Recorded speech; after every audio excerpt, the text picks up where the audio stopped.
this feels like a workout. I'm imagining this is how fatherhood feels like when you write it in literature. It's like day here. Hi, and welcome back to the One More Book podcast. My name is Florence, and I am a Black woman who lives in Germany who loves reading books. Welcome back. It's been quite some time, but I'm here. I hope to post this on Father's Day if I manage to edit it on time. So for anyone who is celebrating, anyone who feels that they deserve the title Father, happy Father's Day. Happy Father's Day to the mentors, to the people who step in father roles, biological. It doesn't really matter. Happy Father's Day to everyone who feels like they are a father. I've been wanting to do this kind of series for some time, especially talking about parenting, because as a parent myself, I've been a parent for almost 16 years, so I feel I now have the authority and experience to talk about parenting. But just I am someone who appreciates how literature has opened up my eyes to parenting, what it means to parent, just the nuanced conversation that come with parenting. So it's a series that we can go wide, I can talk about so many different parts of parenting. But for a start, in honor of Father's Day, I want to start with books that, in my opinion, or books that I have read that, in my opinion, portray fatherhood, a very, very wide range of experiences. Fatherhood, as portrayed in these books, just shows us a very evolving experience and a very nuanced experience, which reflects different things: societal values, psychological depth, and even just the cultural context. So let's start. If you're new here, thank you for joining me here. Don't forget to subscribe, follow, like, share, and also follow me on Instagram and TikTok. I'm very active there, but yeah, I think I'm trying to do more of podcast episodes, solo podcast episodes, because that's how this started. So I want to keep that up. I would say that in these books that I've shown, that I shared with you,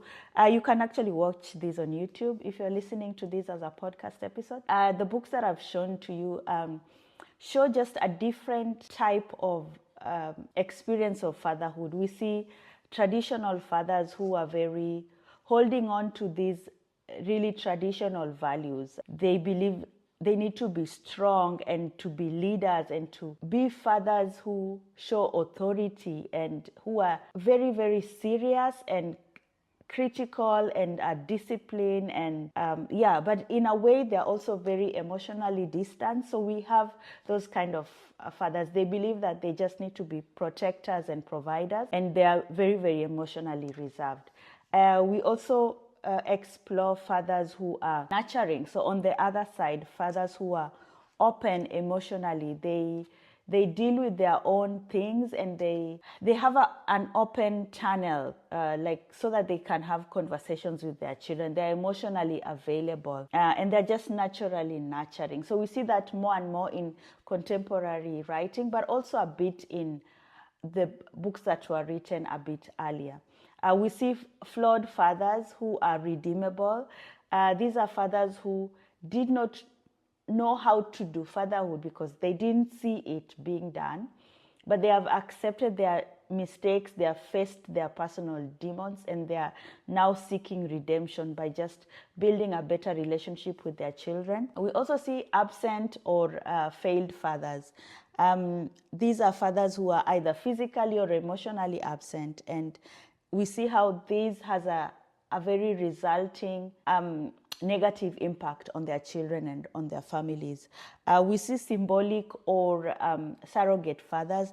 These are fathers who are not biologically fathers, but they are represented in ways of they their mentors, their guardians, the community. The community can also serve as fathers, or they just take over this paternal role whenever they see a need for it. And then we also see very modern father, modern and very subversive type of fatherhood. And we see that more and more in the modern families, the non-traditional families. So we see that in queer families, we see that in queer fatherhood, and fathers who are just going against the normal mold that traditional fatherhood says that is what fatherhood means, but they are practicing fatherhood outside of this box. So to start, I would try and be as short as possible. To start is Pachinko by Min Jin Lee. I have the pile of books here next to me. So Pachinko by Min Jin Lee is an amazing book. Yeah, I will probably include it in a video on motherhood that I will also post soon, because I thought it was more of matriarchal. But now as I think about it, I see a lot of portrayal of fatherhood. So it's a book that follows a family, multi-generational family. It spans several centuries of a Korean family that they're displaced from Korea, and now they live in Japan. So it just follows their life over these centuries. And there we meet different fathers. We meet a father who is there for a very short time, a provider, a protector. He's there for a short time, but his values are seen much later in the life of his daughter, and also the wife, and just the offspring. So we see a father who is hardworking despite his physical abilities, and is gentle and kind. We see a father who is self-sacrificing, who is not a biological father, but he takes up the role of being a father.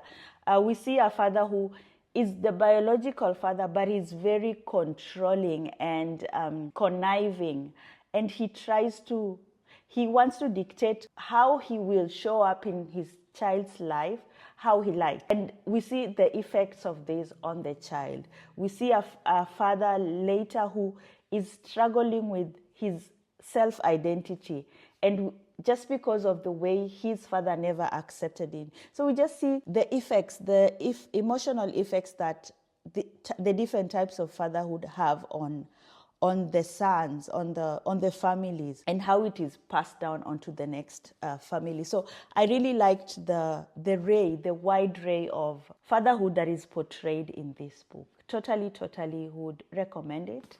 Next is The Fisherman by Chigozie Obioma, and this book is by a Nigerian author. Follows a family of 6 children with their dad and their mom, and then one day the boys, they're all I believe there were 5 boys. I think there were 5. Were they 5 boys or 4 boys? Well, the boys decide to go fishing in a river that they are not allowed to, but they do go, and on their way there they meet someone who prophesies on their lives, and this prophecy is kind of like a catalyst of what happens later in their lives. So in this book we see a father who sees himself as a very disciplinarian, and he plays this authoritative role. He decides what is done, but what happens is the children actually don't respect him, they fear him. So when he is absent, because he moves because of work, he moves to another city. When he's not there, everything falls apart. The kids just decide what to do. And then we see how the role of fatherhood falls on the mother, because now she has to also take over this role of fatherhood when the husband is not there. And she fails miserably, which we all need to expect, because mothers cannot play both roles of being a mom and a dad. So we see just the effect of this absenteeism and the failure of these authoritative kind of traditional type of fatherhood, where there's no respect that is built between the father and the children. So yeah, we just see how the family falls apart. And even later, the father cannot even, because of the emotional distance that he has built with the children, he cannot even come back and try and build the family together. It's just, yeah, we just see the loss that happens when such a fatherhood is raised on the pedestal. Next is the Third Life of Grange Copeland, which is the first novel written by Alice Walker. And I really, really loved it. It made it to my top reads of 2024. And in this book, we follow a man who is a black man living in the south of America, and we see him really, really struggling while he's facing the racism and the economic oppression of anyone who is black living there at that time. We see how he internalizes the racism and oppression and the economic oppression that he experiences, which makes him be very full of rage, and he doesn't have an understanding of the power and how this affects his manhood. So he turns into a man who is full of rage, and because he is powerless, he has this sense of powerlessness, so he turns it into rage on his family, which really perpetuates cycles of abuse and abandonment. And we see how this goes further into the next generation. His son just takes over this cycle, and the cycle just continues, but even in a much worse way. We see the son also repeating these patterns of violence and injustice, and because of the unresolved trauma that he experienced from his father. And then much later in the book, we see Grange coming back from the north and trying to redeem himself. He has accepted that he was a terrible father, and he wants to. He sees when he meets the granddaughter, he sees it as a chance to try again, and he does that. He really does that. Yeah, he seeks to break the cycle of violence and neglect that really defined his earlier life, and he sees this as a chance to be redeemed, a symbol of healing, of accountability, and just having more compassion towards his masculinity. So in this book, we just see how fatherhood is also connected to systemic oppression. In as much as Alice Walker investigates and brings up the theme of the masculinity being challenged, especially when there is oppression, racial oppression and economic oppression, how this really, really affects a man and denies him dignity or economic opportunity and leads to a lot of struggles. But she doesn't excuse the men, because they have an opportunity to actually break the cycle by taking a conscious choice to do much better. I just loved just the complex and honest conversations that came from this book. In the Island of Missing Trees by Elif Shafak, which is also an amazing book, we see a fatherhood that is very subtle and gentle, as it also interjects with a man. The man in this book, the main character, has suffered a loss. So we see him, he is grieving. And somehow in his grieving, he does not see that how much it is affecting the relationship between him and his daughter. So we see the emotional distance that is just building between father and daughter, because they are both grieving, but it takes them time before they decide to come together. The father seeks the daughter so that they can actually grieve together the loss of them, the wife and the mom, and build a relationship. I loved how this book gives us a different type of masculinity. It challenges the traditional ideas of masculinity and fatherhood that demand or expect a father to be authoritative and emotionally distant. We see a father who is introspective and very caring, and he's open. He's very open to. He shows his feelings, that's one of the things I really, really enjoyed about this book, because that gives the chance, the opportunity for redemption. In Mbolo, we meet a father, Tula's father, we meet a man who is stoic and very, very direct and very principled, a brave man who decides to fight against a foreign company that wants to take over the village and to destroy the environment on its rampage of trying to find oil. So we see a fatherhood that is very mentoring to the daughter, because the daughter just sees what his father stands for. And without knowing, she takes over this spirit of fighting for the environment, fighting for her values. And even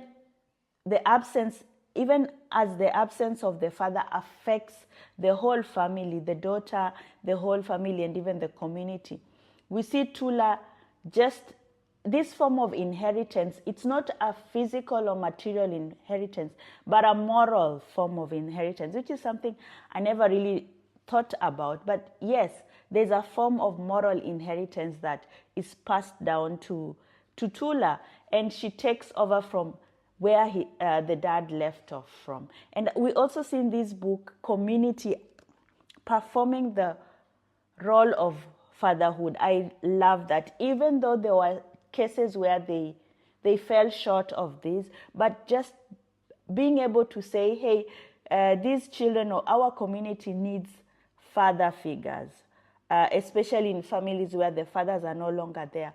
We take over being the fathers to the whole community. That's something I really, really appreciate that the writer brought out. In Intermezzo by Sally Rooney, we see a fatherhood portrayed in a complex but also painful legacy that is left behind as the father passes away.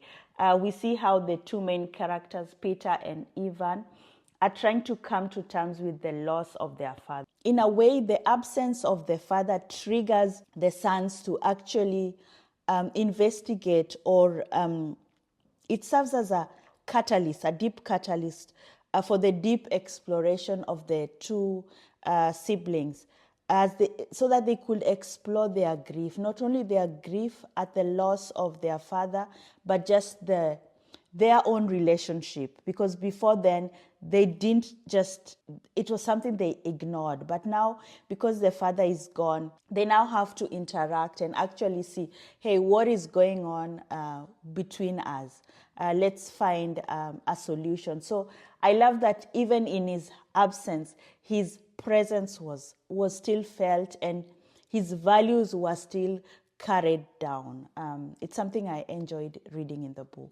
In Ghana Must Go by Taye Selassie, and in this story we follow a Ghanaian man who has moved to the US with his wife who is Nigerian, and they have children. Something happens, he's a surgeon, and then something happens at work which makes him lose his job.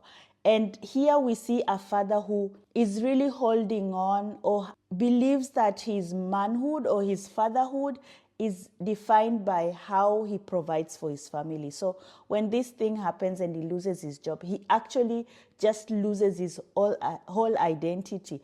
And instead of exploring this with his family, he decides to up and go, and he just abandons them and moves back to Ghana. So we see the children, especially the children, but the whole family just trying to grapple with this emotional void that has been created since their father abandoned them. And it follows them all throughout their life. Later, of course, they travel back to Ghana in their own way. They try to rebuild a relationship with someone that abandoned them, who is also not there. A very, very, this is a very touching book. I absolutely loved it. I loved listening to, not only because Kweku, he is painted as the villain, villain, as the bad man. He's painted as the bad man, but we actually listen to his experience.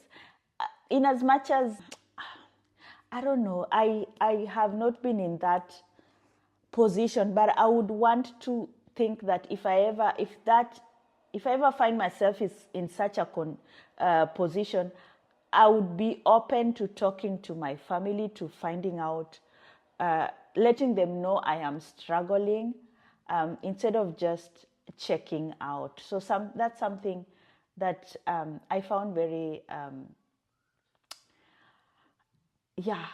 thoughtful. It made me think. It's a very thoughtful book. In A Spell of Good Things, we meet a man who unfortunately also has lost his job. He's a teacher, and just the job loss and the feeling of not being worthy and not providing for his family, it really, really does a number on his masculinity, and he falls into a deep depression. And we just see how his inability to provide for his family and his subsequent depression highlight the pressures that come with fatherhood, especially in a society that still holds a man's worth with his ability to provide financially for his family. And we see later the effect that this emotional distance has on his relationship with his son, because then the son distances himself and starts looking for father figures in the wrong places. That's something that is very, very scary, where we really, really need to encourage and to realize and encourage our men to know that, hey, it's not only about what you provide financially or you being physical. You need to also be there emotionally for your children and for your family. In Butter, Honey, Pig, and Bread by Francesca Ekwuyasi, we see fatherhood portrayed in a very complex and emotionally nuanced experience. Even though the book is very matriarchal, I love the part where we see Kambirinachi's relationship with her father. The father plays a very pivotal role in her life, even if he was only there for a short time. Because despite the challenges they face, we see how he provides love and guidance. He's a very tender father. He provides Kambirinachi and the mom a sense of stability and security. So his presence is still felt. His absence is felt more because of the way his presence was felt. You know, he was there emotionally, physically, there for his daughter. So when he's not there, you just see how world crumbles apart. So we see a fatherhood that is very pivotal to the life of the children. And this is something that we can read through their interactions that show a very deep connection and a deep emotional connection between father and daughter. In Children of Blood and Bone by Tomi Adeyemi, which is the first book of the 3-book series. I've only read the first one, and I absolutely loved it. We meet two fathers who are totally different. We see Baba, who is Zeli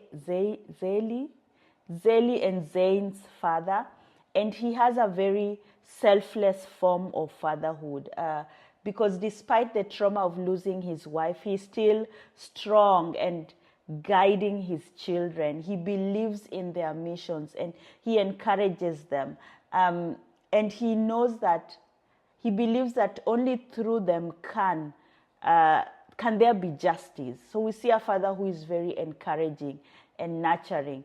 On the other hand, we see King Zaran, who is just the total opposite. He's a very authoritarian figure who rules with an iron fist and just wields his fear and control and manipulation on his children. And we see how his son, actually both the kids, struggle because they are subjected to this emotional and physical abuse. Makes them really suppress their own emotional identity. They don't know who they really are. They cannot even tell, who am I serving? Am I serving myself, or am I only doing this because my father wants me to do this? It explores the theme of duty to self or to family, and just really, really shows us a deeper understanding of the dynamic exploration of fatherhood, that on one side it can shape, but it can also constrain or liberate an individual. Next is Violeta by Isabel Allende, which I borrowed from my library. And in this book, we follow a family in a fictional country in South America. And the father in this book, Violeta is the main character, but we start with just the beginning of the family. And the father is depicted as this very stable man and someone who is ambitious and hardworking and is a visionary. He's a savvy businessman who makes really lucrative investments for his family. He provides for his family a life of comfort. But then something happens and his life is just shattered. Everything is not how it's supposed to go. We see how his subsequent demise marks a very pivotal moment in Violeta's life, because she now has to grapple with the absence of a father figure and tries to find something to fill this emotional void that is left. So despite his flaws, the father still influences Violeta's life because from him she has learned resilience and independence, which really shape her life into a woman who is capable of navigating different life challenges. We also see Julian, who later is, I believe, Violeta's lover, with whom he has two children, I think. And he's seen as this father who is charismatic but very, very flawed. He abandons Violeta and his children because he believes he needs to be free. So he refuses to fully embrace fatherhood, particularly the rejection of his son, which really, really adds another layer of the exploration of paternal responsibility. So it's a deep contrast between Julian and Violeta's father. Julian is running away from his responsibilities, but Arsenio, who I believe is Violeta's dad, he was there for his family. He was a provider. So it was just, interesting to see the two different types of fatherhood involved. In How to Say Babylon by Safia Sinclair, the exploration of fatherhood that is based in Jamaica. Safia's father, this is Safia Sinclair's memoir. So she tells us about her strict upbringing in a Rastafarian sect in Jamaica, and we see just her relationship that she has with her father. The father is a reggae musician, and a devout Rastafarian who imposes really stringent rules on his family. So he says what is done when it comes to who they come into contact with, how they dress, and what they eat. He insists on purity, especially for the daughters. So in his head, he's trying to shield them from the exploitation of the Western world. But in doing this, the rigid control that he's putting on his daughters is actually creating an emotional distance between him and the children. Safia's memoir really, really shows us a complex mix of different things. The complex nature of her father's love. While he provides for the family and he sought out to protect them, his methods are often very oppressive. His love is manifested in control, his desire to control, to lead his household with obedience. Nobody should like ask him, or he does not like to be questioned. So dissent is met with very harsh discipline. And we see how Safiya, as she grows up, the more she grows up, the more she seeks to find her own freedom. Through her pursuit of education and even poetry, she uses this as an act of defiance against the constraints imposed on her. And we see just how this makes father and daughter, it affects the relationship between father and daughter, to a point where Safiya leaves. Actually, she abandons her home. The liberation is painful because she's losing what she knows, her family, her home. But it is a necessary step in reclaiming her voice and her identity. Next, we have Somebody's Daughter by Ashley C. Ford. And this is also a memoir. So Ashley, this is a fatherhood that is represented or portrayed in a way that we see a daughter who is missing her father. The father has been absent. Has been imprisoned for 30 years. And that is like during much of her childhood. So he was just a distant figure.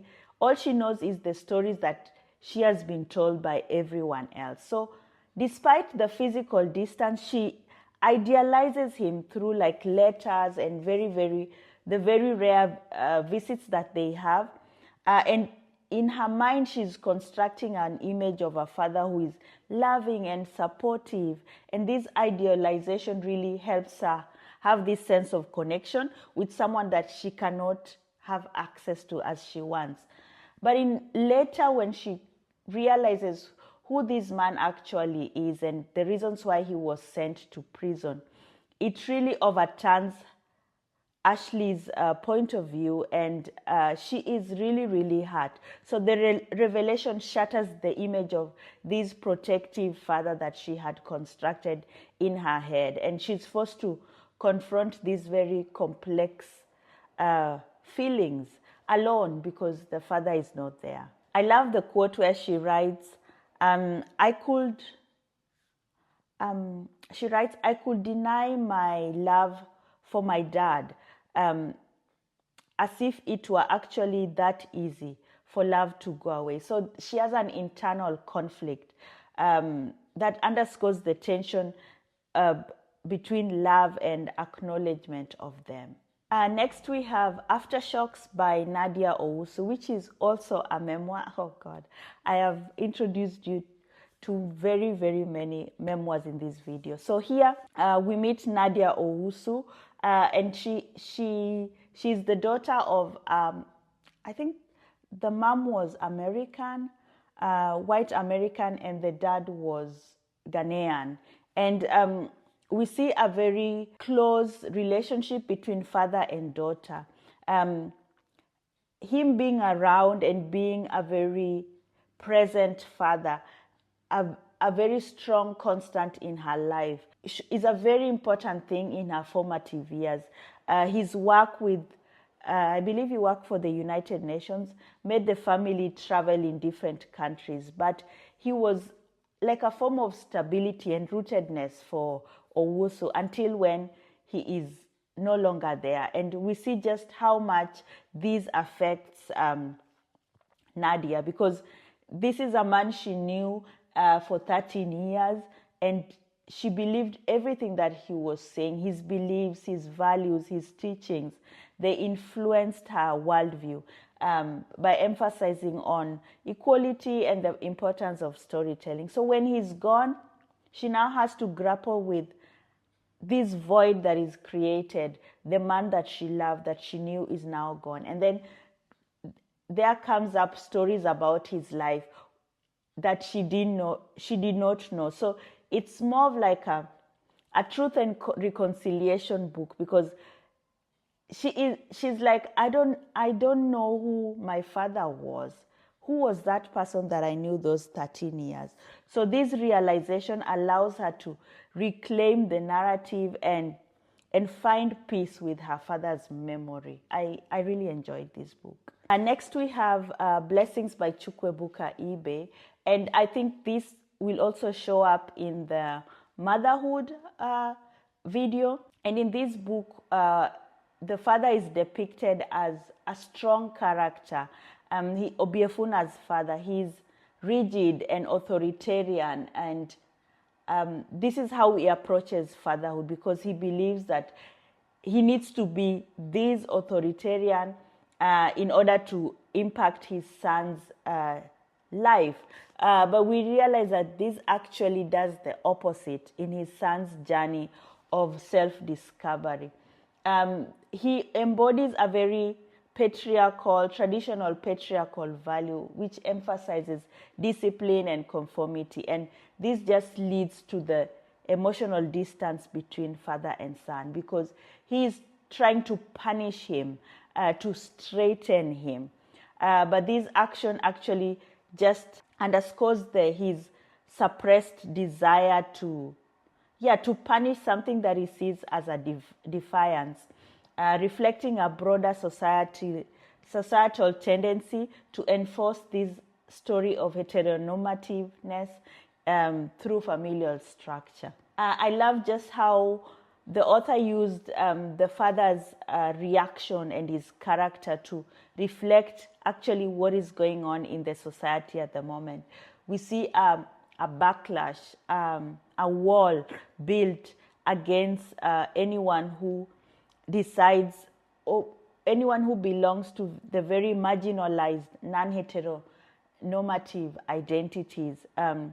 His actions really reflect the societal pressures to conform to what everyone calls a traditional gender roles and sexual orientations, illustrating just how such expectations can permeate familial relationships and influence a person's identity. In Educated by Tara Westover, we see fatherhood explored through a complex figure of a father who is, he believes deeply in his own, these Mormon beliefs, and he waves his authoritarian control as he tries to shape his family dynamic in a very damaging way, which he does not see. Maybe he sees it, but he just doesn't accept it. We see her father, who is very strict and domineering, and has a very rigid worldview that is rooted in survivalist and fundamentalist beliefs. His control extends over every aspect of his children's lives, from excluding them from school, health decisions, and even just their interaction with the outside world. So his authoritarian approach to fatherhood limits his children's freedom and growth, and also just limits the interaction that they can have between the kids and the father. The father's emotional availability is limited. His love and care is only shown through control rather than through affection, and the emotional distance serves in a way.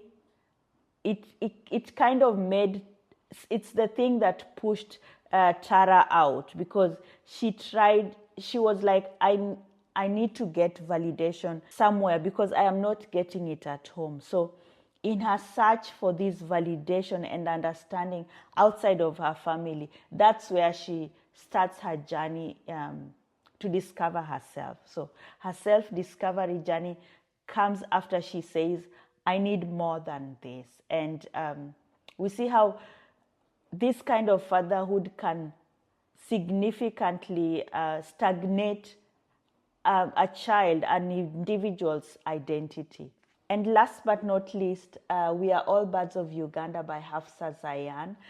This book follows generations of families, Indian families, who are based in Uganda and then later fled to Britain after they were kicked out by Idi Amin. And in this book, we see different types of fatherhood. We see a fatherhood that is very authoritarian and protective, a respected businessman who expects obedience and conformity from his children. We see Samir's father, who is also a successful businessman, but unfortunately very emotionally distant and often disapproving of Samir's life choices. So Samir, he feels stifled by his father's rigidity and is often frustrated by the lack of understanding and openness in the relationship. We also just see the generational and cultural clashes between the generations, but also the generations as they are based in different countries, and of course then adapting to the different cultures. We see Samir trying to forge his own path, professionally and also personally, because he's trying to try to live his life according to his own rules, and is challenging his father's vision of legacy and continuity. But we also see fatherhood as a symbol of diasporic identity. The role of the fathers in this book is deeply entangled with the experience of migration and displacement, because in both time frames, the fathers represent like the anchor to heritage. So they carry the weight of culture, language, and values that they would want to give to the next generations. But when they are displaced and they have to move, when they migrate, they struggle with that. And we also see Samir struggling, his struggle symbolizing the struggles that not only his father, but also his grandfather went through as a result of the sudden displacement. So those are the books that I have read and I can think of where fatherhood is portrayed. Please feel free to share with me any other recommendations, because I think I would love this as a series to just keep on continuing. So whenever I read a book that I feel, I could add this to the list, please let me know. Give me your recommendations and let me know if you have read any of these books, and if you also felt if you felt like this is what fatherhood is, I'd love us to have like a discussion. So just let me know. You can drop me an email, you can follow me on TikTok or on Instagram, send me a DM, or even on YouTube. Just write something in the comment section and I will definitely reply. Thank you so much for tuning in for another episode, and hope to see you next time. Happy Father's Day and bye.